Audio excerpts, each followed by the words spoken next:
There is in fact diversity. There is in fact a variety. And one of the mercies of Allah is He did not cage what He will give women by what very specific, lists of things. The other thing is actually it's an honor to women.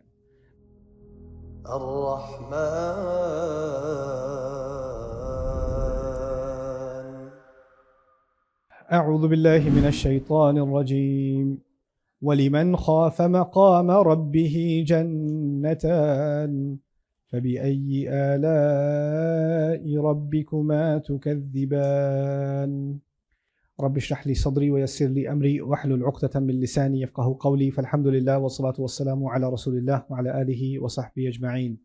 We left off at ayah number 46. We were discussing what it could mean that Allah mentions two Jannahs. Here's a summary of some of the things that we find in our tafsir tradition that have been said.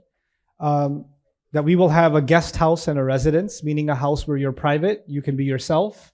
You don't have to make any accommodations for guests coming over and all of that. It's completely private. Like nowadays you have a living area and then you have your bedroom.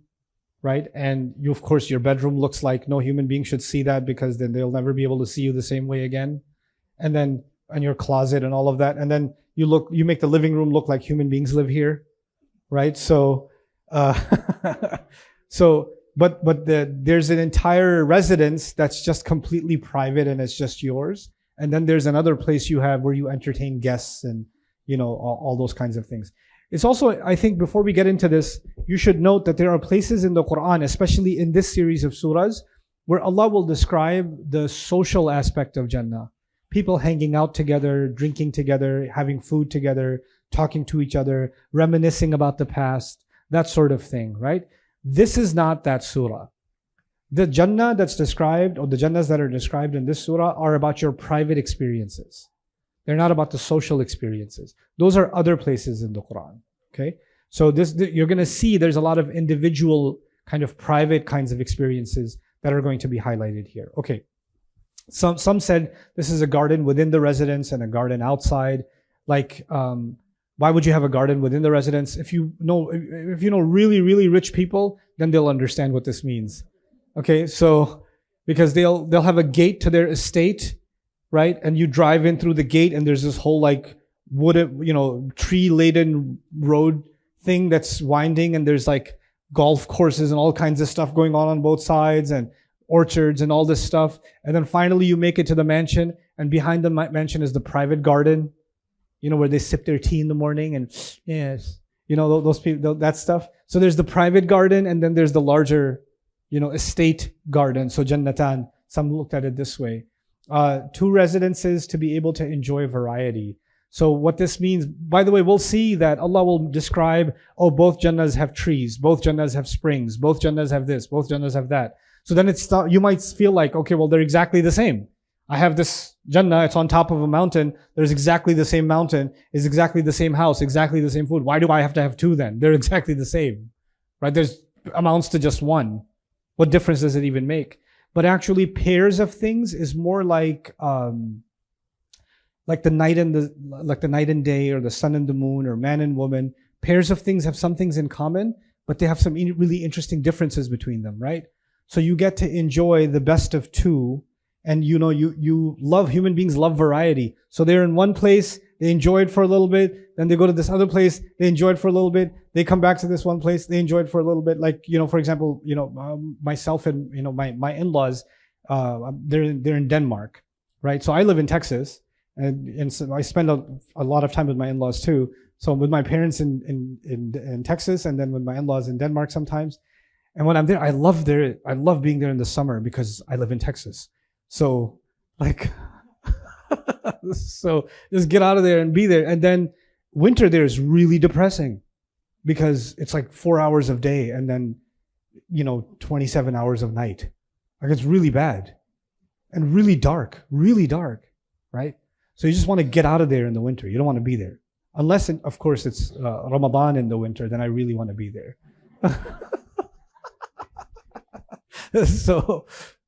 But the idea of having two places to be gives you this variety, right? These new experiences all the time. And this newness comes. And that's maybe one of the intentions. It's also interesting that if there are two residences, you go back and forth between them. And look at the amazing contrast, man. It was just, he described Jannah and people are going between two tortures, right? And now he's describing people in heaven going between two gardens. You know, they got two gardens to enjoy. Now, there are some other things to learn here. Some said there's one Jannah you will earn for leaving sins and the other for doing good deeds. Qurtubi and others mentioned this. I thought this was really interesting that they have this opinion, because actually a summary of what Allah expects from me in this life is that leave bad things and do good things. And those are two separate things. Like you can't just say, okay, at least I'm not doing anything bad. Okay, fine, I don't pray and I don't fast. I don't do the good stuff, but at least I don't do any bad stuff. That's not good enough. And then other people come around and say, well, I do a lot of good things. So what if I do a little bit of what? Bad things. So, Allah says, no, actually, those who truly fear their Rabb, perhaps He's saying they earn both the gardens. The garden of leaving sin and also the garden of doing good. And you have to have both, because otherwise you get people that fall into one misguidance or the other, right? They tell themselves, well, at least I'm not doing some terrible thing, so I don't have to do these good things. Or I'm doing good things that justifies doing some bad things here and there. Both of those are misguidances. Of course, another interpretation, I'm not entirely sold on this. You might think that this is an unorthodox view, but I'm going to be honest about what I find convincing and not. You can make your own decisions. Is that one opinion exists that one of these Jannahs is for jinns and the other Jannah is for human beings. That doesn't seem plausible from the language directly, because it says whoever feared their Rabb gets two Jannahs. So it doesn't say they get two Jannahs. One person gets two Jannahs. So even if it's a jinn, the jinn gets two Jannahs. I understand the sentiment though, that they have their own Jannah and we have our own Jannah, because I definitely don't want to see any of them in my Jannah. Right? So that doesn't sound like Jannah to me. Like, so I was like, no, I don't want to see them, right? Or what's going on with them. There's some things in the ayat that are coming that might hint towards that. And I'll tell you why I don't believe that Jannah is being described for them in the way that it's described for us. The first reason I believe that is Allah describes trees, springs, beautiful homes, gardens. These are all things of human interest, right? Because we experience some level of these things in this life. And they are now the springboard into our introduction into Jannah. These are not of interest to the jinn. The jinn are not sitting there eating fruits. The jinn are not sitting, the gardens and all this other stuff. The earthly things that come from the dirt are of interest to those who were created from the dirt. We were created from the dirt. The other thing that's important, I think, to note in this discussion is that when the story of Adam alayhi salam was revealed, when we study that story carefully, who is placed inside Jannah? Adam alayhi salam. But the jinn have been created much before, but they're not placed inside there and then told, by the way, you can earn this place back and all of that. The whole focus is on the human being. And then when the disobedience warning comes, it's said that whoever follows the devil, meaning his own people and human beings who follow him, I will fill hell with all of you. So actually, and then in Surah Al-Ahqaf, when the jinns heard the Quran and they talked about it and they said that this is guidance, they said, let's go warn our own people. And they said, yujirkum min adhabin alim, that follow this messenger, it will save you from painful punishment. They didn't say it will enter you into Jannah. All they said is it will save you from painful punishment. So it seems Allah does talk about them being saved from Jahannam or punished in Jahannam, but never goes as far as to say they're being put in Jannah. And this was actually the position of Abu Hanifa, that what they get afterwards, we don't know, but it doesn't seem to be the Jannah that we're getting.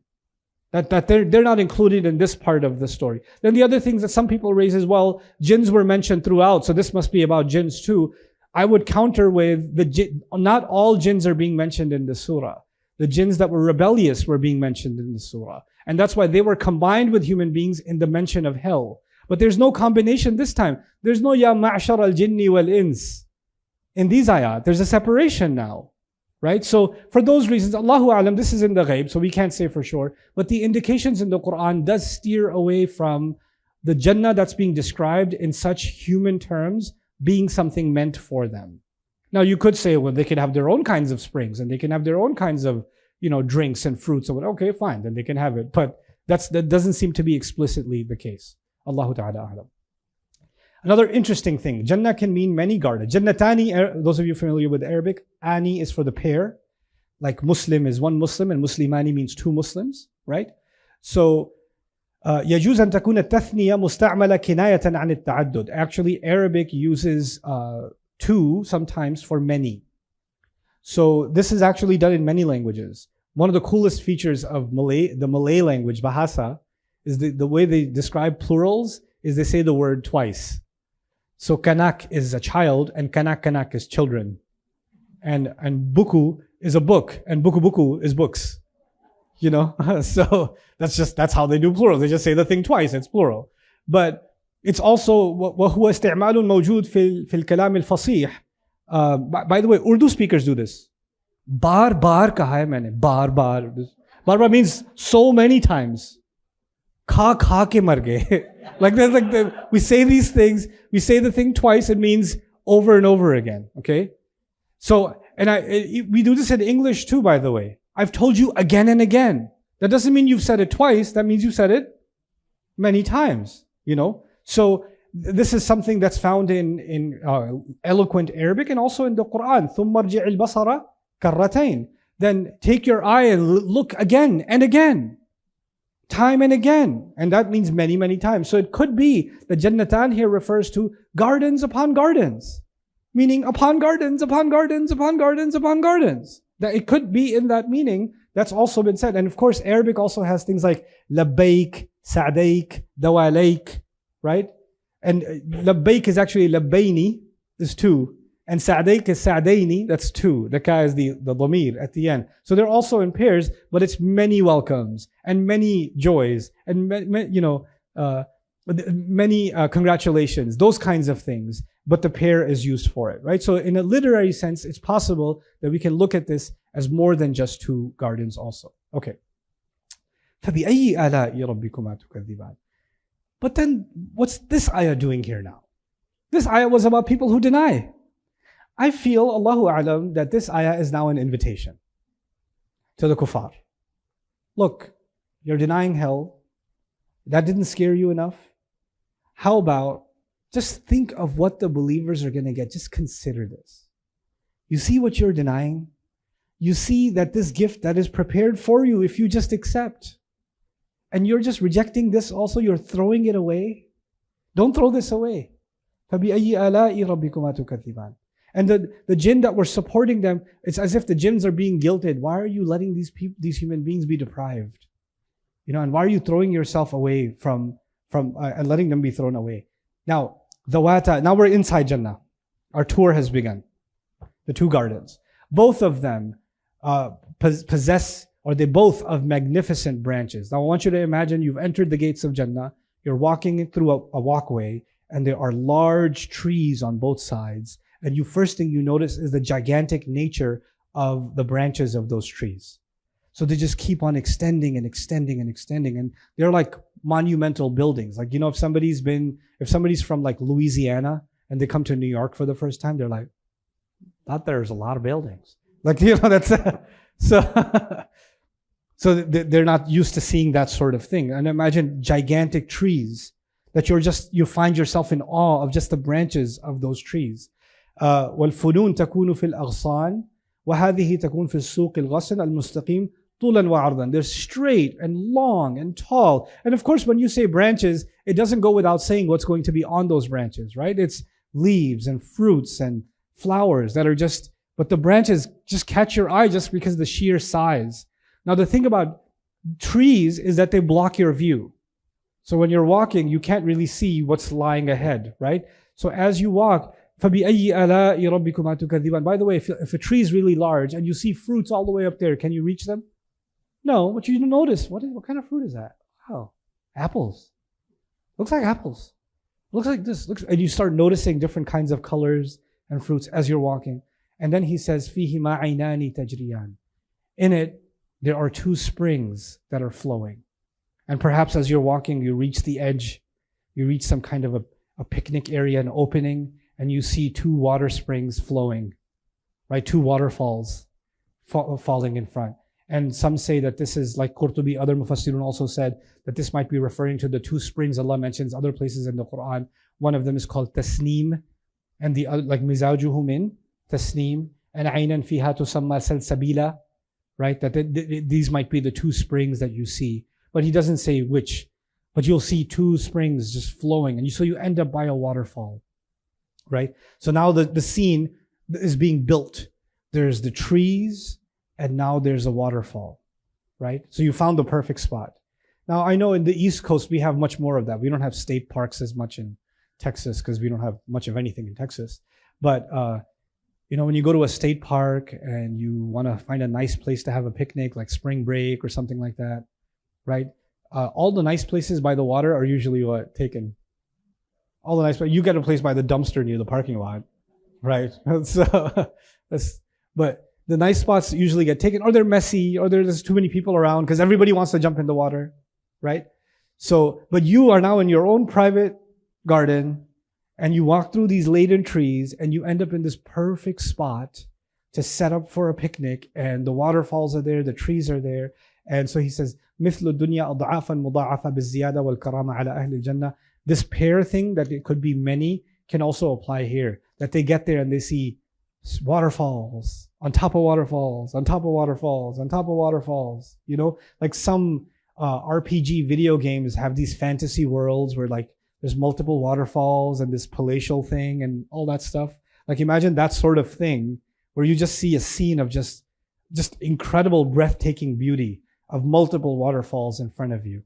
فَبِأَيِّ آلَاءِ رَبِّكُمَا تُكَذِّبَانِ. The disbelievers are being enticed into accepting the message of truth now that they see what awaits the believers, right? So now this فَبِأَيِّ آلَاء has taken a new flavor. The other thing about فَبِأَيِّ آلَاء is, okay, believers are not in denial, of course. But the ayah still wants us to become grateful. فَبِأَيِّ آلَاء, the ayah it calls on us to become grateful and to be in awe of Allah's wonders. The believers at the time of the Prophet ﷺ were being tortured, right? And now they're equating those tortures with walking through these gardens and seeing this waterfall. And now when they step out of this scene, the next time they're tortured because of their loyalty to Allah, they just see that as building their real estate development in Jannah, right? So they're grateful now for the difficulty. It's actually, they become grateful for the challenge. There's people that do Islamic work and they volunteer, they help out, and they're like, yeah, I tried to do that, but there was so much negativity and nobody appreciated it. And in fact, it even turned on me. So I don't want to waste my time with that stuff anymore. Yeah, but you're doing it for the wrong motivation. Like the fact that it got difficult, the fact that nobody appreciated you, the fact that, even backfired, all of that stuff, worth it. Actually, we should be grateful that it was hard, because the harder it gets, the more rewarding. The more rewarding it gets. Okay, maybe a new tree gets added to the walkway every time it gets harder. A new waterfall gets added. A new flavor in Jannah gets added. In fact, in Surah Al-Baqarah, when Suhaib Saeed and I, my colleague, we were discussing the ayah about كُلَّمَا رُزِقُوا مِنْهَا مِنْ ثَمَرَةِ الرِّزْقَ. Every time they're given a fruit in Jannah, every time they're given a fruit and they taste it, you know what the first thing they say is? هَذَا الَّذِي رُزِقْنَا مِنْ قَبْلِ. This is what we were given before. You guys familiar?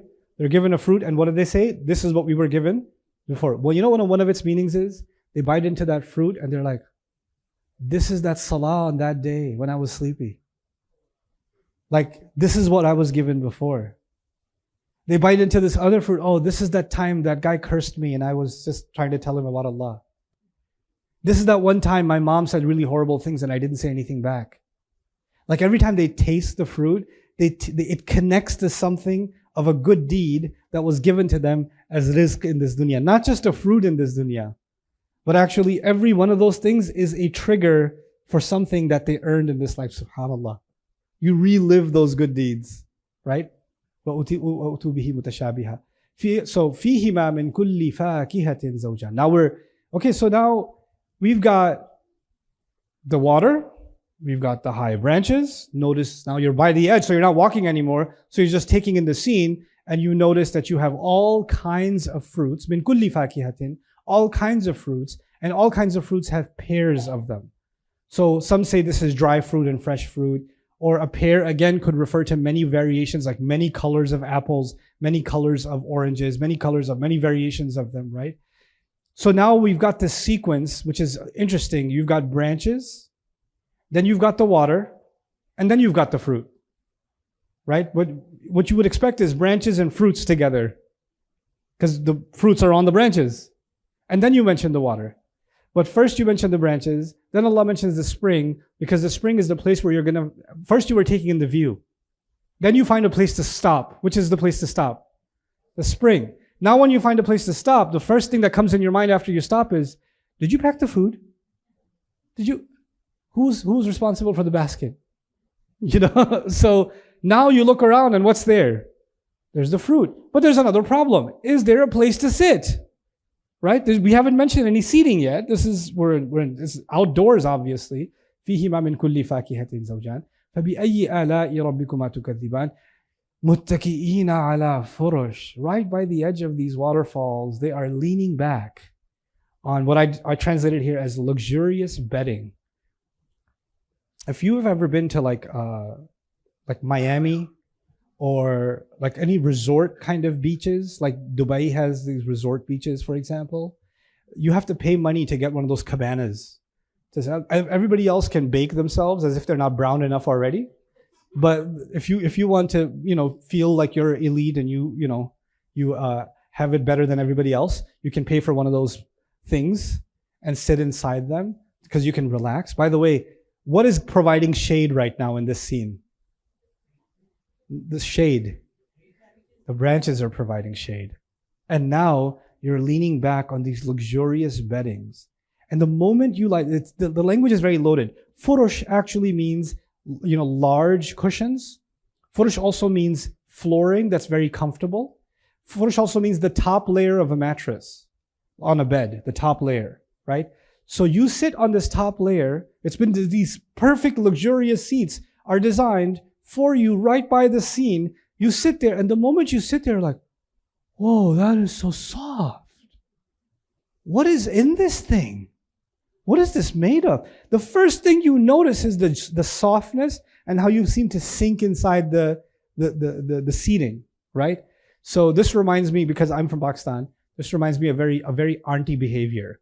So we have, you Arabs have khaltus, we have aunties, right? And aunties go to somebody's house and they're always checking the stuff. Like they go to somebody's house and the moment they turn around, they check the curtains. And they're like, and I don't know if your parents did this, my parents did this. It's too expensive to go buy cushions for your sofas. So my mom would stitch the cushion and then they take old t-shirts and stuff them inside and zip them up and there's your cushion, done. This is your living room situation, right? So, but then if you sit on the cushion and it's super soft, then the auntie, when the host isn't looking, she unzips the thing and she wants to check what's inside. Like, what's the material inside, right? The thing is, what would you put inside of a cushion? You would put cheap materials inside the cushion. Nobody's going to see the inside. So long as it's soft, it's good enough. All the outside should look nice. The outside should be like, nicely embroidered and, expensive material. Similar to like, wedding dresses and fancy dresses in different cultures. The outside of the dress is very fancy, very embroidered. But the inside is like you're physically torturing the person that's wearing it, right? They use the cheapest possible materials. They're scraping themselves up as they put it on because all the money was spent on the outside, so none of the money left for the inside, right? So, and this is what we do even in construction and in other things. If you want to give a house a facelift, you're not going to redo the foundation. You're really not going to redo the plumbing. You're just going to repaint the old brick, right? It's still old, but you put a new face on it, and now it's supposed to look better. So in this world, we're all about beautifying the outside. And we don't want to spend money beautifying the inside because nobody's going to see it. So we can use cheaper materials on the inside. Even car manufacturers now, the paint jobs are really nice on the outside of the car, but the material of the car itself, the body itself, is becoming cheaper and cheaper, right? They're not using the heavy kinds of metal materials that they used to use in construction, right? The Bayina campus was built in the 70s, and it's a brick, solid concrete building, right? And when our architect looked at some of the modifications, he goes, nobody spends this kind of money on cement and brick anymore. You use the cheapest materials, get the job done, and move on, right? But because the old times, you put too much expensive material in. Now you can get the same size building, a steel building, for maybe a quarter of the construction cost, right? So here what's happening is they sit on these couches and they notice there's a kind of softness they've never experienced before. So they start sticking their hand inside the pillow. Bata'inuha, inside its bellies. And the inside of it is istabrak. Istabrak there's two words for silk in the Quran, sundus and istabrak. Both of these are foreign words, they're not Arabic words. Istabrak comes from Farsi, and the Persians used to be master silk traders. And the thick, velvety kind of silk, that's very thick material and very fluffy material, and you put gold embroideries on it, that's actually called istabrak. It was used for royalty and royal robes and things like that. That's the inside of the pillow. That's not the outside. That's the inside. Allah is telling us that in Jannah, the first experience you'll get is things don't just look good on the outside. They are the most luxurious and authentic and pristine on the inside. So you're here just, lost inside the beauty of this recline. Actually, I'll come to that later. And as you're doing that, you just had this thought, oh my God, I wish I could have that orange. I don't know. I wonder who I have to call. Is there a room service button? Is there a zero you can dial to call in for? But wow, this pillow. And as you're noticing the pillow, that gigantic branch that you saw the fruit on, Jannah is actually the fruit that can get plucked. The fruit that can get plucked, the majni, is actually called Jannah. So Jannah al-Jannatain, the fruit, the pluckable fruit of both gardens, danin, starts coming down. So you didn't have to get up from this couch. You're just chilling, sticking your hand inside a pillow, feeling the silk, going, that's nice. And the fruit is coming down to you. And the words of Jannah al-Jannatain, notice the Jannatain is the dual here. That actually means as you walked in, you saw many trees, many different fruits. And you're all the way by the water now. But your eye was on one of those fruits back there. That's like 2 miles back, right? But what happens to that branch? It actually extends all the way from wherever you saw it and comes to you. You don't have to get up. This is the ultimate, couch potato fantasy. You don't have to get up. Like, in the middle of a game, you ran out of cheese puffs. You just gotta get, you can't even pause it. You're like, I gotta eat that, but there's 10 seconds left in the game, but I gotta eat that, and So now you're just sitting there and it's just coming to you. And this is not, I said this a long time ago, this is not like the creepy, like Lord of the Rings trees moving kind of. This is something beautiful. This is happening in a beautiful way. And the fruits are just coming down towards you, descending right into your palm, right? Service at its most elite. Remember I told you there's something very private about this Jannah? Other places in the Quran, Allah will describe servants will come and give you drinks. Servants will provide food. Here, there's not even mention of servants. You are in such a private estate right now that Allah doesn't even want servants around for this one. He's giving you, the trees themselves are serving you. The branches themselves are lowering. So now you understand why the branches were mentioned earlier on, right? So we like, why mention branches? What are the branches for? This is what the branches are for. Notice this is a theme in the surah, right? Allah mentions something, then you're like, oh, that's why. Then he mentions something, and then you're, oh, that's why. He keeps unraveling what's happening in this remarkable scene. So now our cushions are laid, this private indoor-outdoor thing. By the way, indoor-outdoor is another really important thing. I'm very much into, I have weird habits. One of them is interior design. I love interior design. And one of the coolest things you find in interior design is when people are able to bring the outdoors indoors, right? So you can have, for example, a home where the back wall of the house is all glass and you create a garden on the outside. So when you walk in, you feel you're inside, but you can feel like you're outside because the greenery is coming right in. You're getting the full view of it. and the view of the pool or the water or a spring or the trees, the more of that you can get. And by the way, the thing is, the more window you have, the less privacy you have, right? That's the challenge. You want to bring the outside in, but you don't want to bring outside eyes in. So that problem is solved here too. You've got perfect privacy. This is your own estate. You've got water, spring. By the way, if there's a spring of water, what do you want to do in a spring of water? You want to jump in for a swim. You want to have fun. And the moment you want to swim, you don't want to, is anybody here? Like, oh my God. There's Umar bin Khattab came to visit. Like you don't want in that situation. So this is actually describing the privacy of it all. And in that private moment, there's another, before I go on, Razi made this interesting concept, contrast.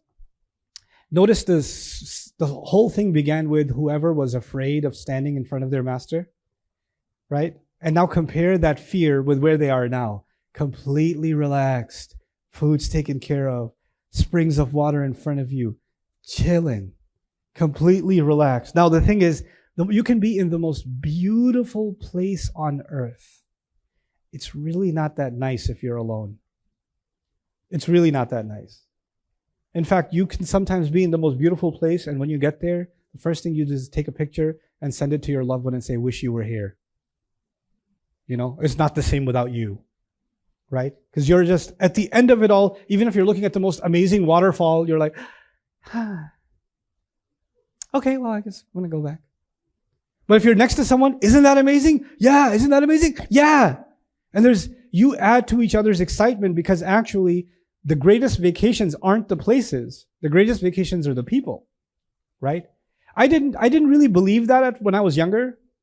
But alhamdulillah, Allah has given me an opportunity to travel all over the world. I've seen many places in the world I never imagined seeing. And you know the thing I remember about places? It was people. Like it's not the sights or the mountains just become mountains at some point. The beach just becomes any beach. It's just water and sand. It's beautiful. But the friends you make, the company that was with you, the memories you make, those are the things that stay with you. So now it seems like so far there's a loneliness, which is why, and this is just about the word furush. But now we have فَبِأَيِّ آلَاءِ رَبِّكُمَا تُكَذِّبَانِ. Now we're going to talk about the marriage in Jannah, the spouses in Jannah, which is going to get me in a lot of trouble. But we're going to talk about that because Allah talks about that. So I'm going to level with you and share with you what I know of the subject. Interestingly, this is not a question you ladies have at all. There's other people in New York, they have this question. So women in New York seem to have a problem with, how come Allah mentions spouses for men and these hur for men, but He doesn't mention anything for women, right? So this is, again, not a New Jersey problem, only a New York problem, specifically Long Island. Okay, so this is for those women. My research team my interns that I've kind of put together in Pakistan, 9 of them are females. And we were studying the surah, and we got to the surah. I was like, okay, I need to hear from you. How come Allah didn't mention your spouses in the hur equivalent for you in Jannah, and He mentioned something for the men? Help me understand from the female perspective, right? I put 9 of them on the spot. And there was a good 10-minute silence. And then the insights started pouring out.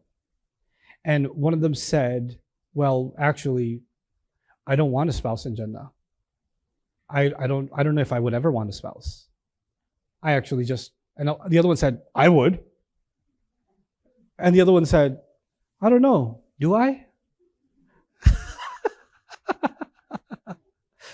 Within the 9, there were probably 6 different opinions about, and I said, okay, so let me simplify this. Ladies, tell me if there was 3 things that you want in Jannah. 1, 2, 3. 3 things. Top 3.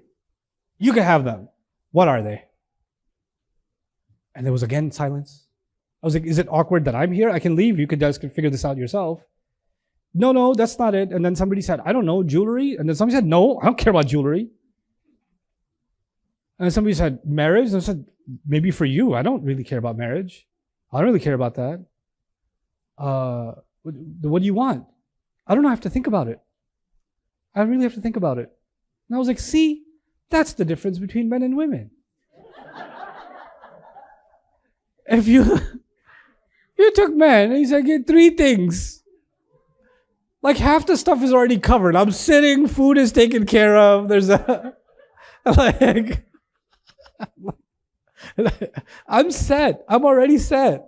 You know, there is a complexity to what women want, and there's no uniform response, by and large. Yes, there can be men that say, I don't want a spouse in Jannah, I just want to solve calculus problems. There's people like that. Fine. Good for you, bro. Good for you. But there's enough of the rest of us that don't want to solve calculus problems. But within the females, there is in fact diversity.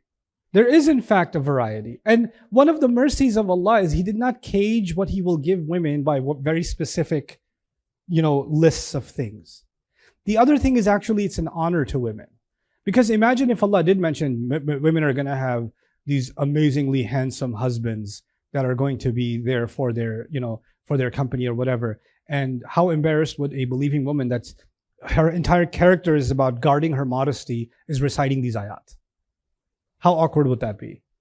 Right? So even if they have that desire, the fact that it's not spelled out is actually a rahmah too, because it la yutabiq al-fitra. It doesn't actually correspond to the nature of haya that Allah put inside women. So even if they have that thought, it doesn't have to be spelled out. Allah knows what they want, and that's enough. وَلَكُمْ فِيهَا مَا تَشْتَهِي أَنفُسُكُمْ. You'll have what you desire. If somebody desires that, they'll have it. Why does it have to be spelled out? And if it was spelled out, it might cater to some and not to others. And others might even be bothered by it. They're like, this whole life I suffered with a husband, now I gotta get another husband. Jannah will be when I don't have a husband. So that could be the case. Allahu Alam. So, I earned my freedom kind of thing, right? But now coming back to the subject, why does Allah mention these beautiful spouses that are called hur, that are dedicated for the pleasure of men and beautification of the life in Jannah for men? Allah created men with an intense desire of pleasure from the female. Emotional, physical, all kinds. Right? The company of a woman, the fact that when a man feels like this woman loves me, she respects me, she's crazy about me, she desires me. All of these things actually are a big part of the psyche of a male. Right?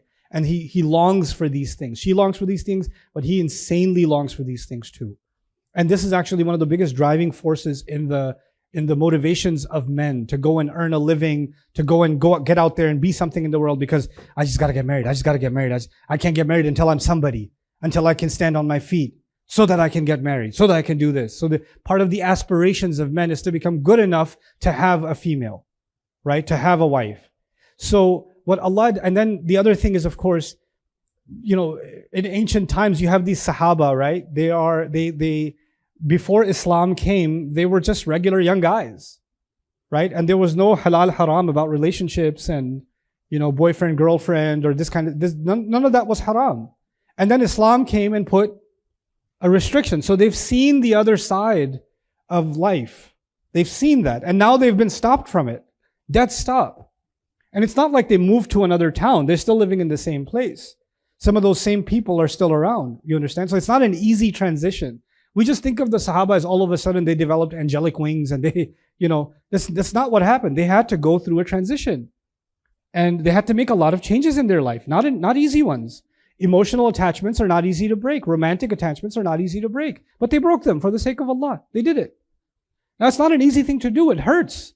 So what does Allah do? Allah compensates the one who protected himself, guarded himself, withheld his desires, withheld his temptations, and then spells it out. You will have these beautiful spouses in Jannah. And Allah actually spells out exactly the kind of woman you want in Jannah. And this is what He's saying here. He says, قَاصِرَاتُ الطَّرْفِ. The primary description, قَاصِرَاتُ الطَّرْفِ. You know what that means? The qasr means to remain confined. Qasr means to remain, qasr also means short. Qasr al-shi'r means to get a haircut. فَلَيْسَ عَلَيْكُمْ جُنَاحٌ أَن تَقْصُرُوا مِنَ الصَّلَاةِ. Same word, qasr. When you do qasr of salah, what does that mean? You shorten the prayer. Her eyes, her gaze, her glance is shortened, meaning it doesn't go past you. She's obsessed with you. She's all about you. You're the center of her universe. But actually, Alusi flipped it too. It's so brilliant. He said, she's the kind that your eyes don't go past her. Actually, she's qasirat al-tarf for you. So once you see her, you're like, I don't need to see her. What fruit? What waterfall? Hold the cup. Hold on. This is qasirat al-tarf. They're obsessed with each other. They're completely crazy about each other. And that's captured inside of qasirat al-tarf.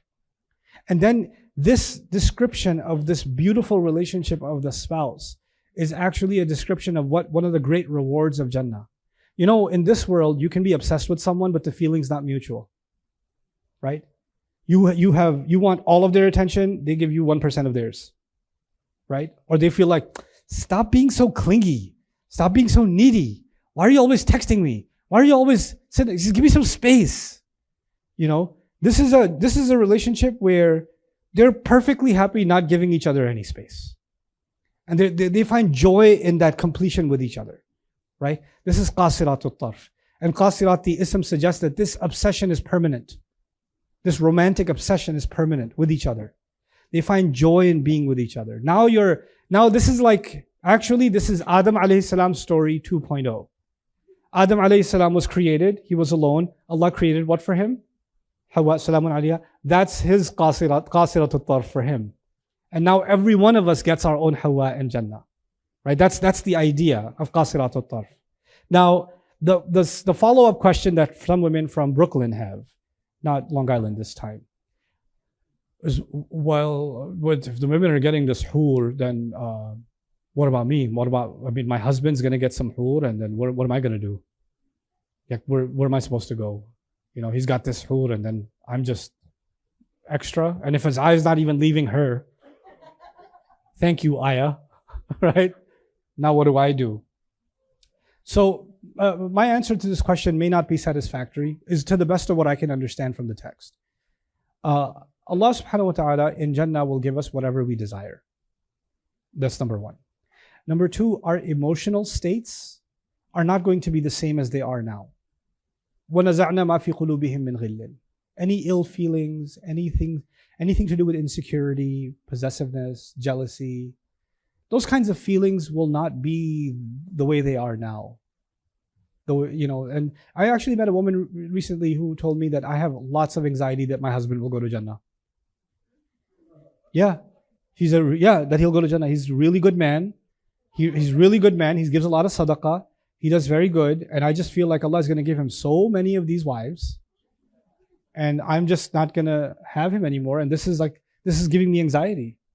Like, I love him so much. I can't be without him. And Allah is going to take him from me and just going to put all these other women there. He keeps telling me, no, I'm only going to want you in Jannah. It's just, you're going to be my number one, or you're going to be my only one. I'm going to turn all of them down. And that may be the case. Just because they're there doesn't mean that that's what you'll go for. Allah does design, and I don't believe that the descriptions of Jannah, like fruits, for example. Does every human being like fruits? No. Does every human being like swimming or waterfalls or trees? No. There's a description of trees and waterfalls, and this caters to many, maybe even caters to most. But did Allah describe a Jannah that caters to everyone? No. You know what that means? Allah is giving a general description. Allah is not giving a description catered to every single individual. So individual cases should not get anxiety because they see this and say, well, that's not what I want something else. And what about what you want? Well, if every one of your individual considerations had to be articulated in the Quran, then we would have to recite ayat about people solving calculus problems. Right? So that would not be something I want to recite, So you understand why it doesn't cater to individual. So a statement had to be made that covers everybody. And what's that statement? وَلَكُمْ فِيهَا مَا تَشْتَهِي أَنفُسُكُمْ وَلَكُمْ فِيهَا مَا تَدَّعُونَ. In it is whatever you will desire for yourselves, and in it is whatever new demands you will make. So even new demand, when you get to Jannah, your imagination opens up. You're like, I never thought I wanted this, but now I do. Okay, just ask. Just ask. وَلَكُمْ فِيهَا مَا تَدَّعُونَ. And that's enough of a response to calm the nerves of a believer. Look, the first words were muttaqi'een. They're reclining and relaxed. You'll be, there's not going to be any anxiety. Nobody's getting shortchanged. But regardless, this beautiful description, قَاصِرَاتُ الطَّرْفِ, has been given. لَمْ يَطْمِثْهُنَّ إِنسٌ قَبْلَهُمْ وَلَا جَانٌ. That no jinn and human being would ever have touched them before. From this, some scholars extrapolated, maybe jinns will have their own spouses in Jannah, or they'll at least have spouses. No jinn will have touched the jinn's spouse before. No human will have touched the human spouse before. Could also mean that these spouses have never been, no waswasa has been done from the shaitan to them. No jinn has ever messed with them before, right? But this also speaks to a deeper reality. Of course, there are people that are divorced and they get remarried. They've been with somebody else before, right? And then scholars started saying, well, this means these must not be humans. Because humans have been with someone before. Many of them. And this is describing people that have never been with anybody before. They've never been touched and never been intimate with anybody before. So this is a special new creation that's been created. Now, the last comment on this that I want to articulate is, I don't think this was a problem for most of Islamic history.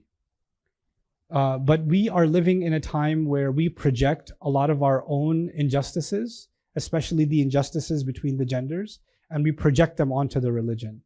So we say, oh, this is degrading to women because these women are just objects for these men, and they were just designed to be, this man in Jannah, his every fantasy is this one qasiratul tarf, this qasiratul tarf that he's been given, right? So this is objectifying women. Actually, it's objectifying this creature was created for his desire, but the believing woman is not an object. The believing woman is a believer. And she's not been put in Jannah to meet the desires of a man. So she's been separated from this conversation. And in it, I think there's also a dignifying of the believing women, that they are actually given their own freedom to do as they choose, and not been caged again. Hey, by the way, you were under the qawama of your husband in this life, and you had to be the best wife, and you had to be these things, and now you have to be those things again in the next life. No, you have your own decisions to make. You have your own choices to make. But the spelling it out for the men actually caters to the nature with which Allah created men. Allah put the greatest desire in men for the desire they have for women. And they do all kinds of things to meet that desire.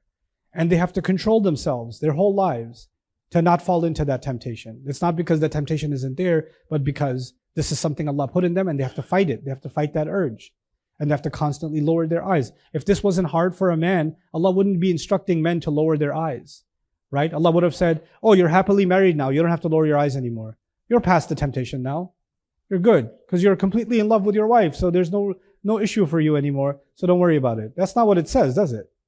Is it? Because the appetite, the waswasa, the desire that's been embedded inside human nature. It's in our physiology. Allah put it in there. He made us put that only in a halal direction. Men. And then He rewards those who controlled it all this time. وَنَهَا النَّفْسَ عَنِ الْهَوَىٰ.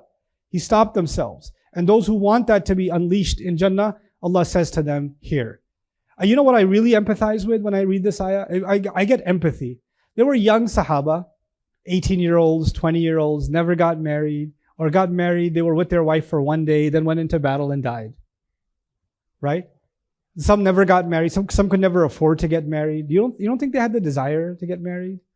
And this whole life, they may have thought, nobody thinks I'm good enough. Nobody thinks I have enough money. Nobody thinks I'm handsome enough. Nobody thinks I'm worthy enough. And that feeling of inadequacy, because, many men live with that feeling that they're not good enough. They can't have what they want. Nobody's going to like them. They're not likable. And Allah will now give them, hey, here's someone who's obsessed with you, loves you, and you're going to love them.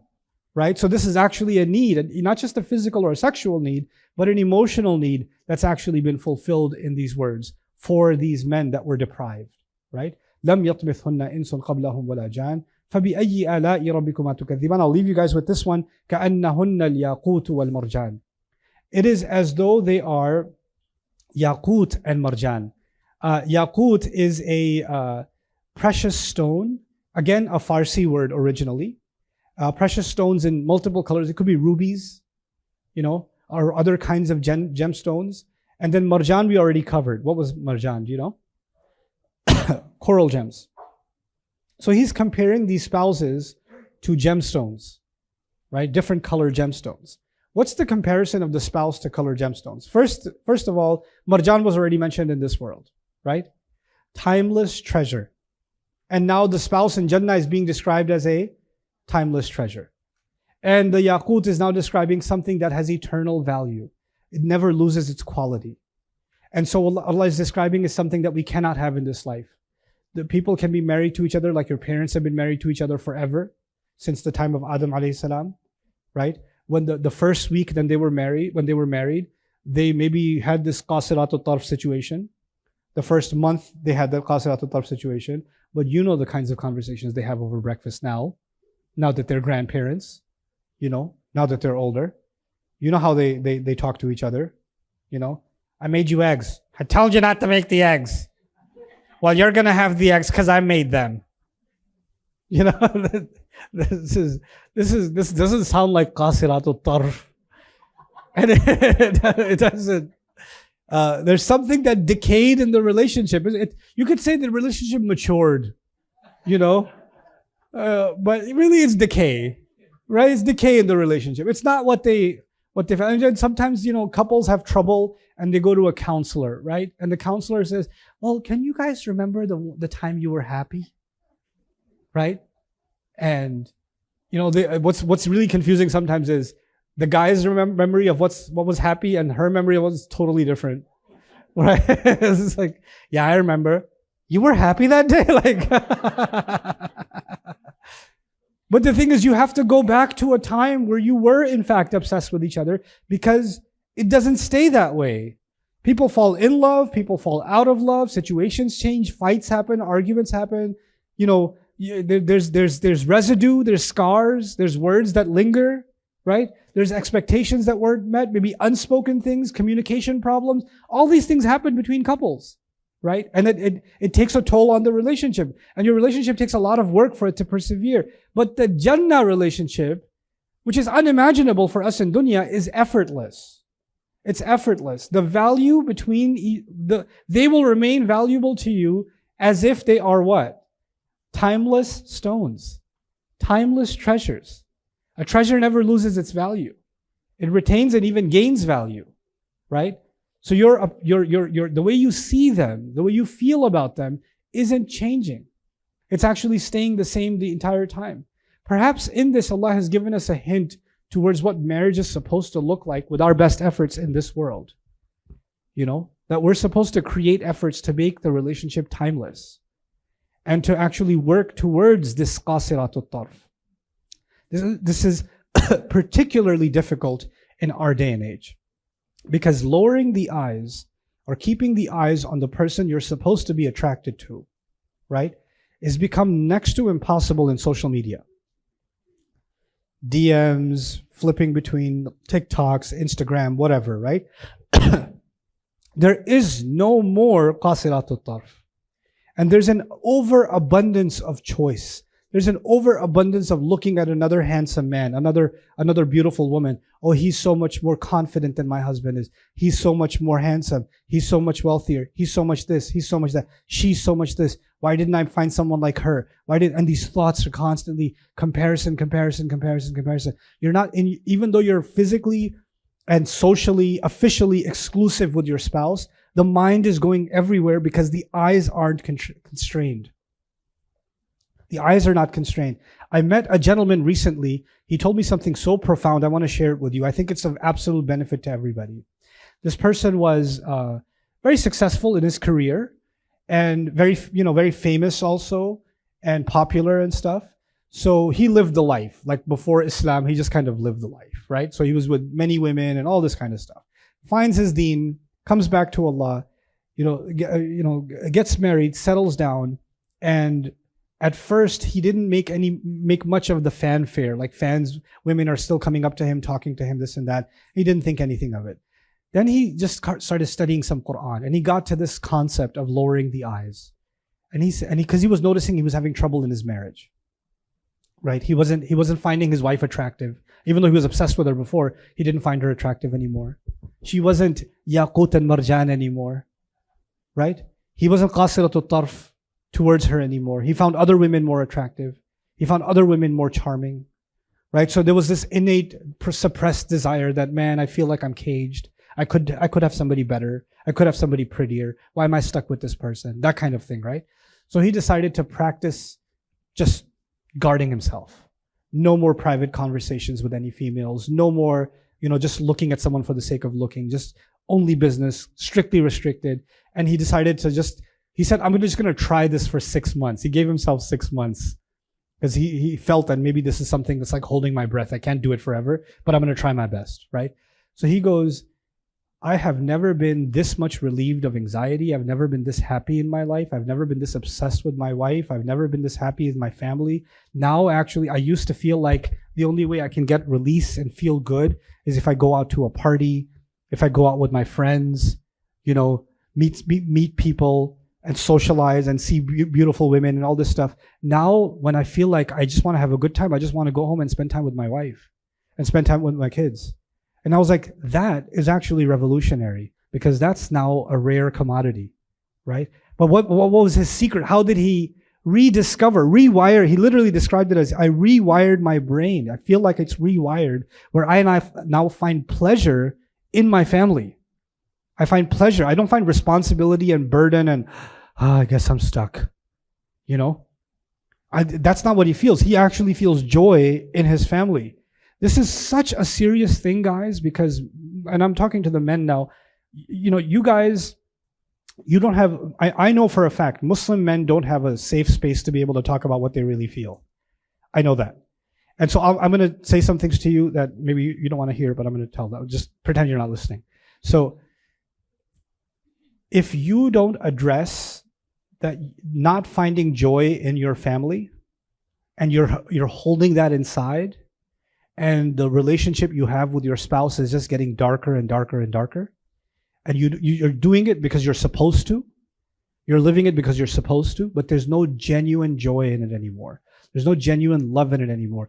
And you're scared to verbalize that and say, hey, I'm not feeling something I'm supposed to feel. I need to do something about that. If you don't reach out for help, then you're going to ruin your life and her life and your kid's life. If you don't get help. You need help. And hopefully the best person who can help you is your spouse themselves. But the thing is, when you turn to her for help, you cannot say, what did you say? I'm sorry, what? You're not happy? If anyone has a reason to not be happy, it's me. And you start flipping it as you should be grateful that you have what you have.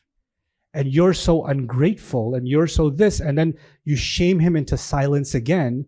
And you say, I'm sorry I expressed my feelings. I'll rewire my feelings according to your anger so that you don't have to ever hear these uncomfortable words again. Right? So you can silence him with your reaction.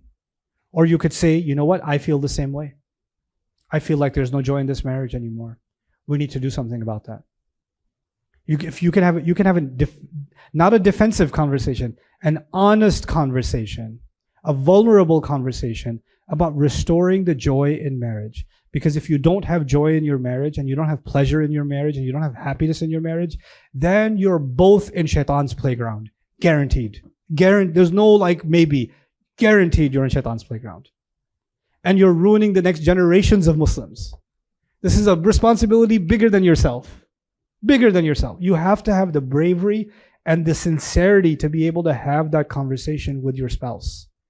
That's absolutely fundamental and essential. This is a joy of Jannah. But it's a joy of Jannah. Everything that Allah describes about Jannah is something people want when? Here. They want it here. And the closest taste of Jannah in this life is a good spouse.